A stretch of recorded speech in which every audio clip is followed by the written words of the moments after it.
Oi, pessoal. No dia 20, nós acabamos fazendo a nossa primeira transmissão de uma meditação coletiva. E eu confesso que eu fiquei bastante surpreso com a adesão das pessoas e fiquei bastante feliz também com o resultado que obtive. Apesar dos problemas de som que a gente teve, mas eu acredito que no final das contas o saldo acabou sendo positivo. Em relação a essa questão do som, então, graças à inteligência artificial, eu consegui fazer uma nova edição daquele experimento, onde o ruído do som acabou sendo baixado. Então, eu vou deixar ele aqui no canal para que ele possa servir, de repente, para vocês como exemplo de como se faz um exercício de mentalização e de harmonização tanto do nosso corpo quanto dos nossos chakras em relação ao nosso planeta e assim por diante. O que acaba acontecendo então, quando a gente faz um exercício desse tipo, a gente acaba esbarrando numa questão bastante importante que eu resolvi trazer aqui para vocês. É comum em todos os lugares que a gente vai, em todos os métodos de relaxamento e de meditação, a gente ser conduzido quando uma pessoa vai nos dizendo mentalize isso, mentalize aquilo, imagine isso, imagine aquilo, né? Para que a gente, dentro desse processo de mentalização, a gente consiga realizar o trabalho que foi proposto. Mas por que que as coisas têm que ser assim? Se na verdade esse é um processo interior. Por que que a gente precisa de música? Por que que a gente precisa de incenso? Por que que a gente precisa de perfumes, talvez? Por que que a gente precisa de um som que acabe nos instigando, algum tipo de coisa, um som talvez de água do mar, um som de vento, de chuva ou coisas desse tipo? O que acaba acontecendo é que para nós essas ferramentas ou esses meios, eles acabam nos auxiliando para que a gente consiga o nosso propósito. Quando a gente fala em mentalização e imaginação, a gente precisa entender que uma não existe sem a outra. Quando a gente fala em mentalização, logo nos surge a ideia de mente, né?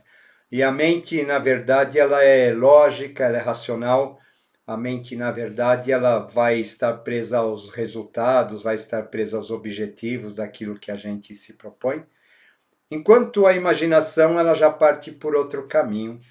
A imaginação, então, ela vai abrir portas, talvez, de questões as quais nem sempre a mente saiba ou esteja preparada para lidar. Ou seja, a imaginação acaba sendo uma ferramenta bastante importante para que a gente comece a trabalhar o aspecto superior do nosso mental racional, que se refere à nossa mente abstrata. Pois é, através dessa mente abstrata, que a gente vai fazer a nossa conexão com a nossa tríade superior. Se a gente não tem isso, nada acaba acontecendo.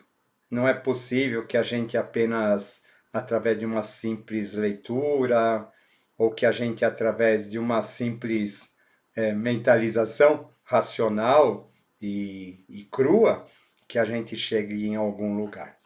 O que acaba acontecendo, então, é que é bastante importante a gente entender como que esses processos se complementam, como que eles funcionam, já que todas as vezes, então, que nós repetimos um exercício desse tipo, nós estamos construindo uma conexão com o nosso eu superior. Ou estamos construindo uma egrégora, ou coisas assim. Quando a gente, lá no nosso relaxamento, dizia então, mentalizemos o céu, mentalizemos o espaço, mentalizemos as estrelas, as constelações.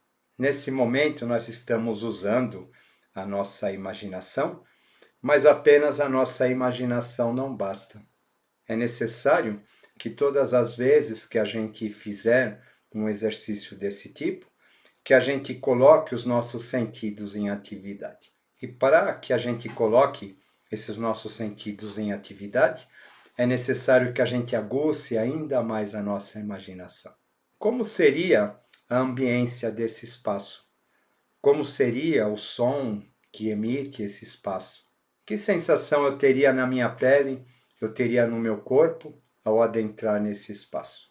Existe algum aroma que estaria relacionado a esse espaço? O grande desafio da gente, quando faz um exercício de mentalização, é procurar envolver todos os nossos sentidos com aquele objeto que está sendo mentalizado. E é muito importante a gente compreender isso.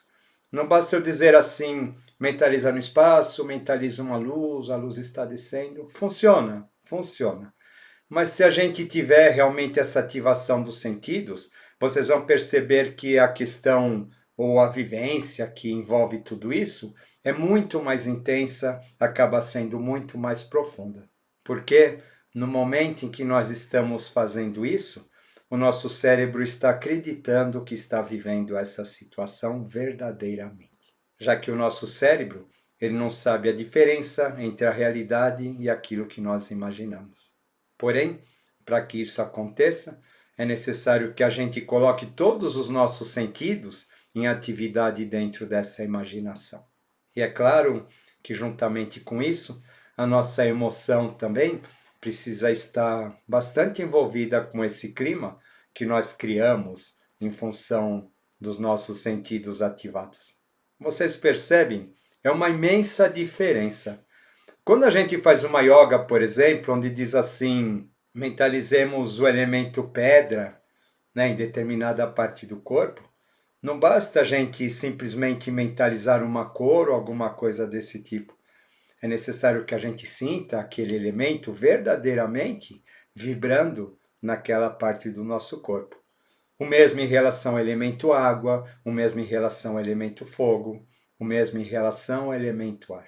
É necessário que o nosso corpo, a nossa mente, as nossas emoções, elas estejam plenamente envolvidas com tudo aquilo que a gente mentaliza, para que tudo aquilo possa se objetivar e passe a existir como verdade dentro de nós. O que acaba acontecendo então é que nesse momento existe uma hiperativação dos sentidos, que acaba sendo a base de todos os ritos, de todos os processos, de todas as vivências ditas espirituais. Não existe acesso a esse plano sem que a gente tenha essa experiência. É bastante interessante, então, quando a gente vê lá no Tibete aqueles mantras, teoricamente, onde eles tocam corneta, eles batem pratos, eles fazem barulho. Vocês percebem, né, que aqueles instrumentos eles são jogados de um modo bastante descoordenado. Para quê? Para que a gente mantenha, ou para que em decorrência disso, ocorra essa hiperativação dos sentidos. Porém, se por um lado esses sentidos eles são ativados do lado de fora, a nossa emoção e etc., é necessário que do lado de dentro, apesar de tudo isso, nós tenhamos a capacidade de manter a calma, nós temos capacidade de manter a plenitude, nós temos a capacidade de manter o equilíbrio. Porque essa calma e essa plenitude da mente, dentro desse mundo dos sentidos, dentro dessas percepções todas que a gente está evocando nesse momento, que vai verdadeiramente fazer a conexão com o plano espiritual, com aquilo que nós chamamos tríade superior, ou com aquilo que nós chamamos de mônada. Caso contrário, essas coisas elas acabam não acontecendo, né? Esses exercícios, eles acabam não realizando plenamente aquilo que eles se propõem.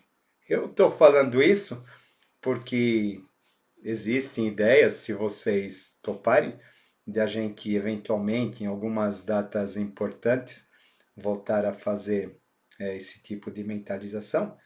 E ali não cabe para a gente ficar explicando esses detalhes, porém eu acho que é bastante importante que a gente compreenda, que a gente saiba tudo isso, para quando a gente fizer esses exercícios, a gente possa ter um resultado talvez muito melhor, um resultado muito mais satisfatório, um resultado muito mais eficiente.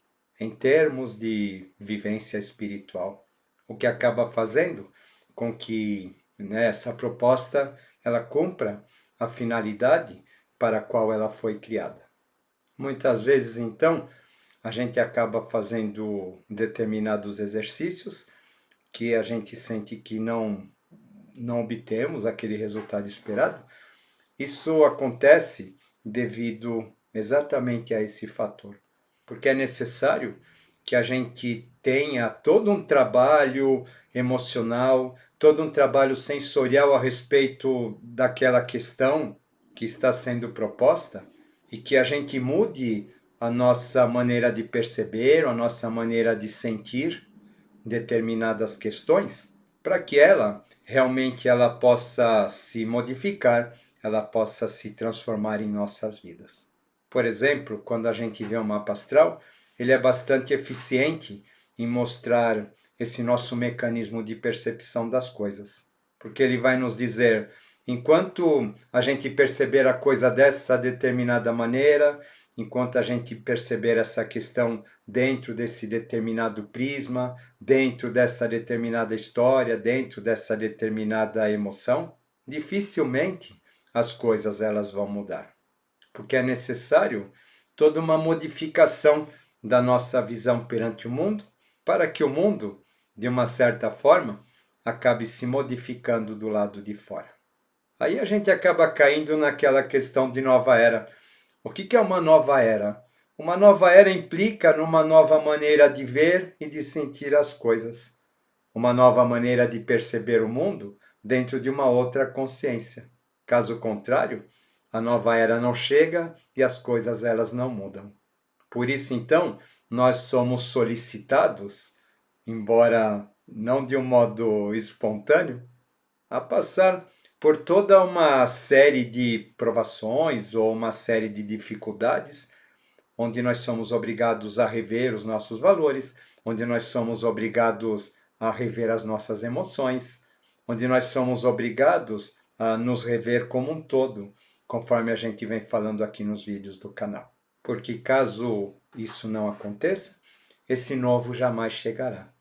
Quando a gente fala desses processos de mentalização, por exemplo, é bastante importante que a gente tenha consciência disso. Porque o que acaba acontecendo é que nós somos magnetizados pelos nossos pensamentos, pelas nossas emoções, e nós acabamos, de certa forma, atraindo a realidade conforme esses pensamentos e essas emoções. Então, muitas vezes, sem que a gente perceba, a gente acaba pensando que está criando alguma coisa nova e, na verdade, estamos sempre criando uma situação repetitiva. Por quê? Porque essa raiz, né, esse núcleo, é alguma coisa muito importante que precisa ser modificada. Quando a gente começa, então, a fazer os exercícios e mentalizar seres fantásticos e mentalizar situações que fogem do nosso cotidiano, o que acaba acontecendo, então, é que nós estamos ativando os setores do nosso cérebro que estão mais receptivos a esses novos núcleos, a essas novas questões, a esses novos valores. Ou seja, quando eu mentalizo os portais prateados do segundo trono, ou quando eu mentalizo Agartha, aqueles mundos interiores, quando eu procuro ouvir o som que ecoa nas galerias do centro da Terra, vocês percebem? São símbolos arquetípicos, são símbolos impessoais. Então, consequentemente, nós vamos nos desviando em nossa atenção das nossas questões mais pessoais, mais individuais, para questões mais abrangentes, mais coletivas, para questões mais universalistas. Só que para que isso possa acontecer, é necessário que o nosso cérebro acredite. E para que ele possa acreditar, então, nós temos que fazer uso de todos esses subterfúgios, dos perfumes, das músicas, dos ruídos, de tudo aquilo que mexe com os nossos sentidos mais sutis, para que a gente possa, assim, começar então a perceber consciências ou perceber os planos mais elevados. E, em decorrência disso, entramos em contato com outras verdades, talvez, outros valores. E se esse contato ele for verdadeiro, o que acaba acontecendo é que depois de cada uma dessas atividades, a gente terá subido, talvez, um pequenino degrau. Porque quando esse contato ele é verdadeiro mesmo, o que acaba acontecendo então, quando a gente volta dessa experiência, a gente acaba vendo a nossa vida com outros olhos, consequentemente, a gente passa a ter outra atitude perante os fatos, a nossa ligação afetiva relacionada a eles também passa a mudar.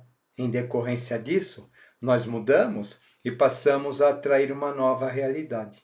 E é claro que essa nova realidade nos vai trazer novos desafios, nos vai trazer novas lições e novos aprendizados. Porém, talvez ligado a uma faixa vibratória diferente daquela que nós estamos. E outra coisa que acaba acontecendo com isso, com essa mudança de faixa vibratória, também a gente automaticamente vai mudando os nossos hábitos, vai mudando as nossas companhias, como se a gente estivesse se deslocando de um universo para outro.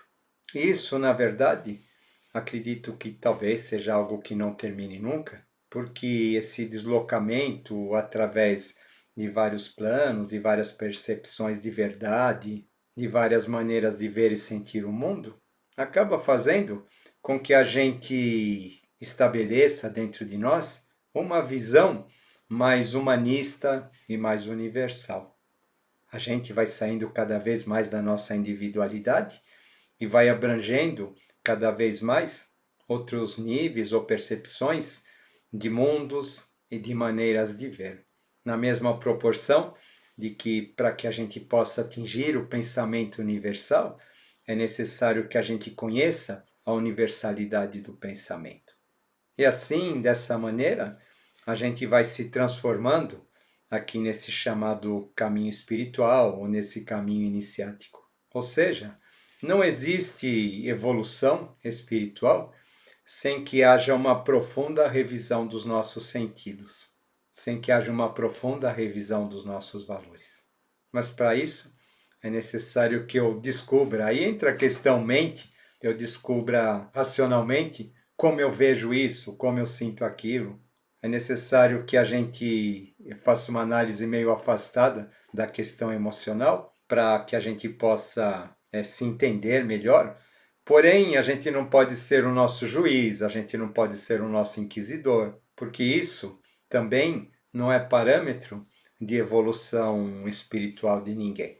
Assim sendo, como vocês percebem, essas práticas elas acabam tendo um papel muito importante dentro do nosso processo de desenvolvimento, de crescimento, porque é através delas que nós vamos ser colocados talvez em confronto entre um mundo dito espiritual, coletivo, universal e o nosso aspecto humano.